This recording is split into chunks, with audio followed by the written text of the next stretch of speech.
नमस्कार किसान भाई, स्वागत है आपका अपने यूट्यूब चैनल NSL एग्रीकल्चर पर। कृपया चैनल को लाइक सब्सक्राइब करें।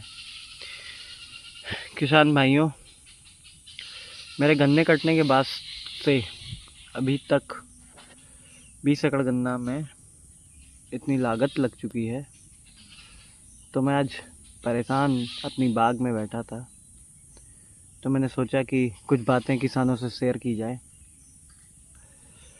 गन्ना कटने के बाद हमने 2700 रुपये प्रति एकड़ गन्ने की गुड़ाई के लिए लेबर बुलवाए। खाने पीने के सहित जो काम हुआ उसमें हमें 60,000 रुपये देने पड़े। उसके बाद दो लेबर हमने बुलाए थे जो कोराजेन और कई दवाइयाँ लगती हैं उन सबको डालने के लिए, तो उधर 22,000 उधर खर्चा, 80,000 रुपये के ऊपर हमारा उधर खर्चा आया। उसके बाद फिर मुझे धान लगाना था 10 एकड़, तो मैंने धान के लिए लेबर बुलवाया बाहर से। फिर मैंने नहीं लगवाया उनसे, फिर गांव के लेबर से लगवाया। तो आप मानेंगे नहीं, मेरे 10 एकड़ में डीजल सहित मेरा 50,000 रुपये खर्चा हो गया है। और अभी मेरे गन्ने में इस बार गुड़ाई होने के बाद थोड़ी गन्ना अच्छा है, गन्ने में कोई दिक्कत नहीं है, गन्ना काफ़ी अच्छा खड़ा है, शानदार खड़ा है, अपने रीजन में सबसे टॉप पे है।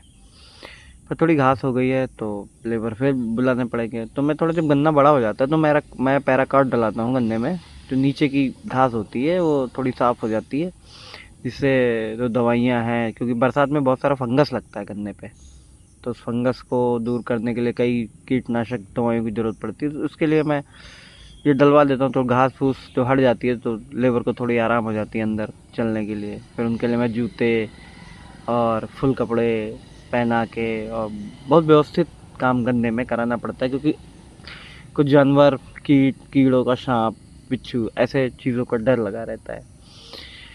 तो मैं इस समय बाग में अपने बैठ के लेट के सोच रहा था कि किसान की कितनी लागत आ रही है, उसको ये भी नहीं दिखता कि हमें रिटर्न मिलेगा या नहीं मिलेगा। तो अभी मेरा एक नया ठेका हुआ है, जिसमें लेबर हमारे गन्ने की पत्ती काटेंगे और एक खड़ी बंधाई होगी, फिर उसके बाद कैंची बंधाई होगी। वो हमारा ठेका हुआ 5400 रुपये एकड़, मतलब लगभग 1,08,000। वो खाने पीने के सहित हमारा लगभग 1,20,000 रुपये भी लेबर का हमारा ये जाएगा। उसके बाद दवाइयाँ भी पड़ेंगी, खाद भी पड़ेगी, बहुत सारी चीज़ें पड़ेंगी। तो लेबर इतना महंगा हो गया है, दवाएं इतनी महंगी हो गई हैं कि समझ में नहीं आता कि 30-30 एकड़ ज़मीन करने के बाद, सारी मेरी नहीं है, ठेके पे है, 2 ट्रैक्टर हैं, कुबोटा, एक मैसी है, बहुत सारे खर्चे घर में होते हैं, बच्चों का पढ़ना, इन सबको करते 30-30 एकड़ ज़मीन करने के बाद रात दिन कुत्तों की तरह मारे मारे घूमना, रात में दिन में।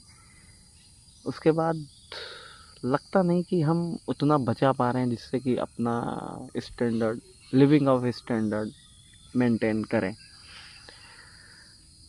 तो किसान भाइयों, जब सोच में किसान होता है तो अपना दर्द बयां करता है, तो मैं भी अपना दर्द बयां कर रहा हूँ अपने यूट्यूब चैनल के उससे।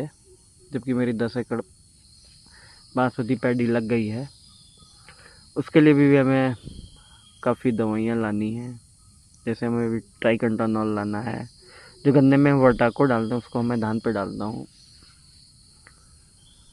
और अभी पूरा अगस्त है, सितंबर है, अक्टूबर है, नवंबर में जाके कुछ रिटर्न मिलेगा, नवंबर में धान तैयार होंगे। तो इस 4 महीने खर्चा कैसे चलेगा, बस यही सोच के लेटा लेटा सोचा किसान से कुछ बातें हों। तो आप हमें कमेंट करके या हमें राय दे सकते हैं कि किसान का जो वाजिब मूल्य है, जो किसान पैदा करने के बाद अपने फसल को बेचता है, जैसे गन्ने को 370 रुपये में यूपी में जो रेट है उससे बेचेगा, ये वाजिब नहीं है। 450-500 का रेट हो तो किसान अगर 70 कुंटल के एवरेज से गन्ना पैदा करता है तो लगभग वो एकड़ में 1,75,000 रुपये का हो जाए, तो उसकी 50,000 लागत भी आ जाए तो उसके पास 2 हिस्से बचने चाहिए। बस यही चीज़ है कि कभी परेशान होता हूँ तो आप लोगों से बात कर लेता हूँ। किसान भाई, हमारी बात अगर अच्छी लगी हो तो कृपया लाइक सब्सक्राइब जरूर करें। धन्यवाद।